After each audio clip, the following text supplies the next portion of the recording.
Hi, welcome to MIRFC Cribs and to the Plimer Bridgeman household. Come on in. So welcome to a regular Wednesday night at our household. Go. Yes, go, Gracie, go. Go, Abby. Work. Come on, Jonah. Good job. All right.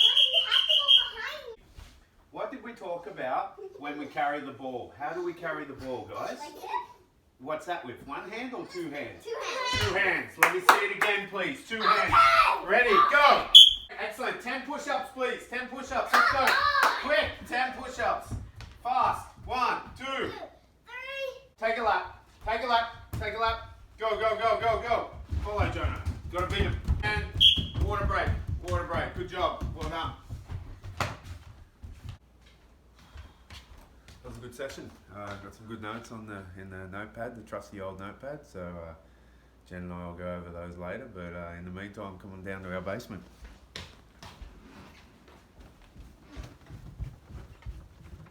So here it is. A lot of rugby memorabilia up on the walls here. A lot of bird stuff as well. But don't worry too much about that. This one's probably the first one. This is a pretty important picture. This one over here. I started coaching the club in 2007, and this was when we beat Parko in first and second grade in the final in 2008. We hadn't beaten them in 4 games. They just had the wood over us, so it was super physical. Played 10-man rugby, but we finally got the win when it counted most. Dave Keane with hair, awesome. Acker in there. You got Nick Ward, who unfortunately missed out on that game, but he's still there with us. Got promoted. We lost in 2009 in the semi-finals, in the Prem semi-finals.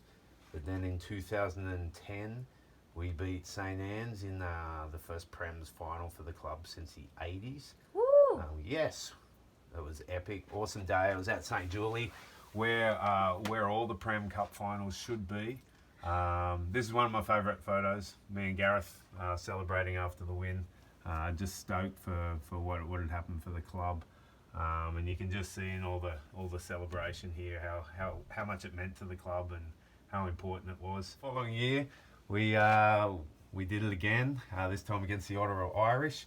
We had Eric Van Sickle come over from the Barbs. He was a key player as well. Nice hard guy to play with.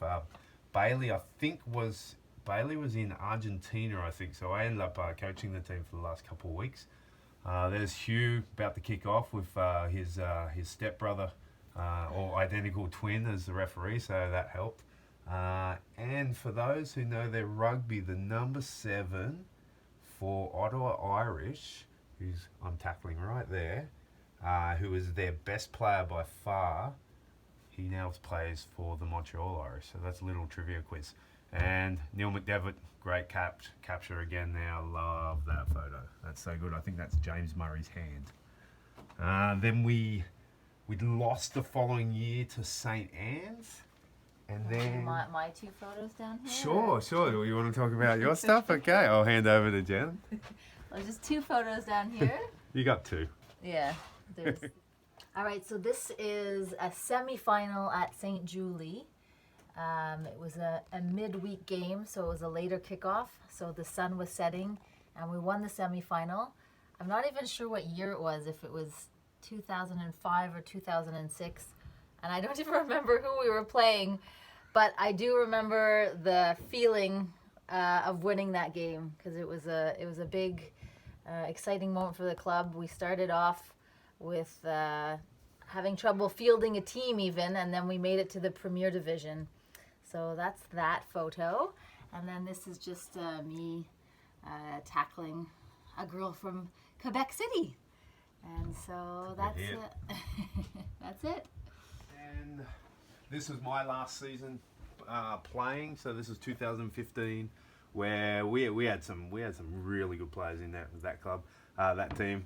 Scotty from Australia. We got Hugh from Wales. He was a big difference maker for sure. And Juice defying gravity and all kind of age barriers as well. And that was a great win again over St. Anne's. And then these are my two favourite years coaching, assistant coach with Ian Bailey, who's been a legend for our club. We had Paddy for that first year. This is a double. This is when we won, when Jack passed away the night before. So here's the second grade guys really embracing each other. I love this photo of Marius celebrating the win. That was such a special day for the club. And this is what Montreal Irish means for me. This whole family all together there. That's huge. And then this was the last year I coached the club. We were 5-5 that year. It was a very, very difficult season, but we got the job done and we played our best rugby in the semi-final and the final. Tim Ross, I think he was 52 years old in this photo. Unbelievable that he could play in a Prem's final, and he made a massive impact when he came on. He was one of the first people I met in Montreal in 2003. He's younger than you, actually. Yeah, he might be younger than me. That's true. Thanks for pointing that out. And what a great day that was. Okay, a couple of last things to show you. These are the beautiful Montreal Irish tie, treasured amongst a collection of a few other ties. Our good friend Jack to the club. Keep this photo up there just to remember him. Emma and myself after we won that last cup final. Me enjoying a cigar, beautiful times.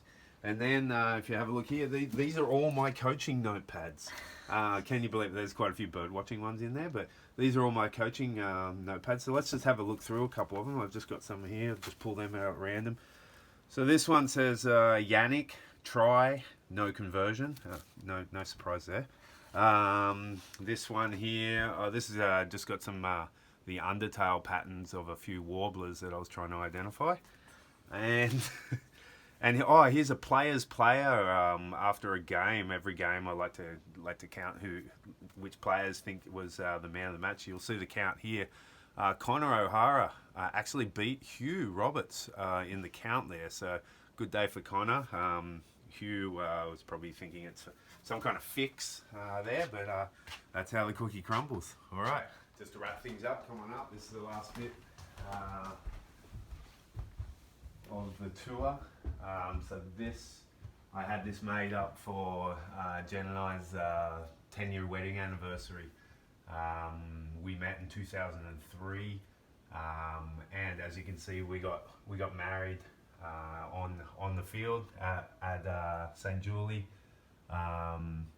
We both played with the club, and if it wasn't for the Montreal Irish, we would never have met. We wouldn't have gotten married. It was actually Jen's idea to get married at the field, so that's pretty awesome.